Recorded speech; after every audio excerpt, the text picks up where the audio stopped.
Hey everybody, this is D Hunter bringing you another action figure review. Today we're going to be looking at the DC Direct, DC Essentials, DCeased Green Lantern. This is essentially a zombie Green Lantern figure, and I think it's a pretty cool gimmick. They're from the story DCeased. So let's check out the packaging here. As you can see at the top, DC Essentials, DCeased Green Lantern. Here he is in there all bloodied up, looking like he wants some human flesh, no accessories. DC Direct from the source.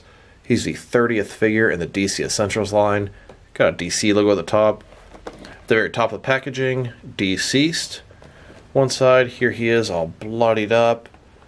At the bottom, there is a barcode, as well as a bunch of credits, in case that helps anybody. And then in the back, you can see the rest of the DCeased wave. We've got Green Lantern, Batman, Joker, and Aquaman. So with no further ado, let's open him up. And this guy was part of a huge lot of figures I got in the mail. Huge haul today. Just look at all that awesomeness. The place I pre-ordered most of these DC Collectibles figures from ended up falling through. So I tracked them down, and what are the odds they all came the same day? Alright, now that we got this guy out of the package, here he is with all of his accessories laid out. And that was kind of a joke, as he comes with absolutely no accessories. This is essentially a zombie version of Green Lantern. This is Hal Jordan from the Rebirth comics, specifically DCeased. So let's check out the figure. Starting with his head here, it looks great. First of all, his hair looks nice, his mask, but look at all the blood on his face, the scratches, his teeth exposed. Looks sick. Look at all that blood on his chest.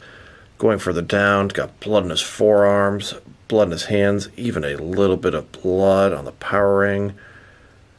Not much else blood here. Double jointed knees, double jointed elbows.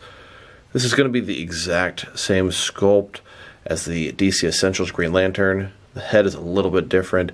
And one thing I really like about his head, it looks like he could have just been in a really bloody, brutal fight. Got blood near his mouth.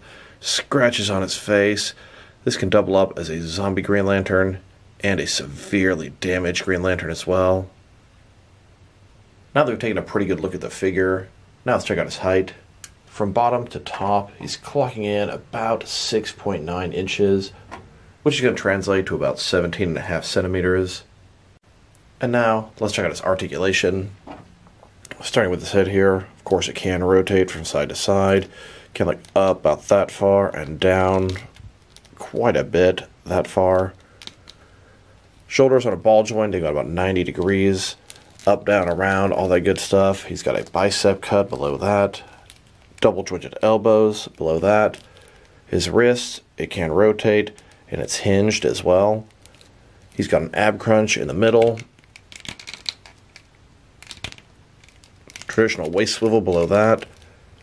Legs go out about 90 degrees, completely does the splits, ball joint, forward about that far, back not too much. He's got a thigh cut below that, double jointed knees below that.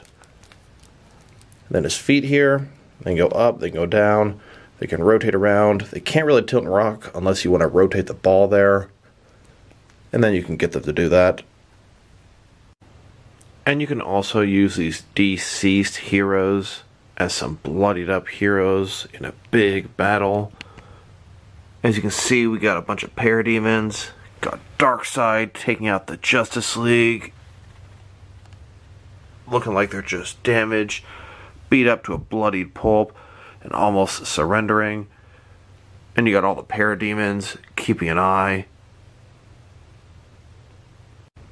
And Green Lantern might actually be the best one of these DCeased figures to use as a damaged version. He just looks so good in that position. And here's the entire DCeased wave, as well as some zombie Robins walking through the streets of Gotham. And now, let's check them out compared with some other action figures, starting off with some other DCeased and DC Essentials figures. Here he is with the entire Series 1 of DCeased. Series 2 was supposed to be Harley Quinn, Supergirl, Superman, and The Flash. but I don't think we're actually going to get Series 2. Don't get me wrong, I have my fingers crossed. I still have mine pre-ordered at Big Bad Toy Store and Amazon, hoping against all hopes, but I'm pretty sure that's actually never going to make it out. And we also saw some prototypes unpainted a long time ago of Red Hood, Nightwing, and Deathstroke, and you can definitely forget ever seeing those. Rest in peace, DC Direct. And here's my entire collection of DC Collectibles and DC Direct, DC Essentials figures. I predominantly focused on the Batman-related characters. I got Cheetah, and then I wanted the zombie figures as well. Next, let's look at him next to some other Green Lantern figures. Here he is with a couple of DC Direct or DC Collectibles Green Lantern figures. Then, next to a McFarlane DC Multiverse animated Green Lantern. Then, with some NECA Green Lantern figures, and these are probably my favorite Green Lantern figures that I have. And here, next to all the Mattel, DC Universe Classics, and Multiverse Green Lantern figures that I have. And here are all of my Green Lantern figures laid out together. And this is not the only evil Green Lantern that I have. On the left is the McFarlane DC Multiverse Dawnbreaker. This is Bruce Wayne, Batman from a different dark multiverse. He ended up with a power ring and became a killer. And here he is, next to all the different Yellow Lanterns that I have. Now, let's check him out, compared with some action figures from different various companies, to see how he fits in both scale and style-wise, in case you want to know which lines you can mix him with.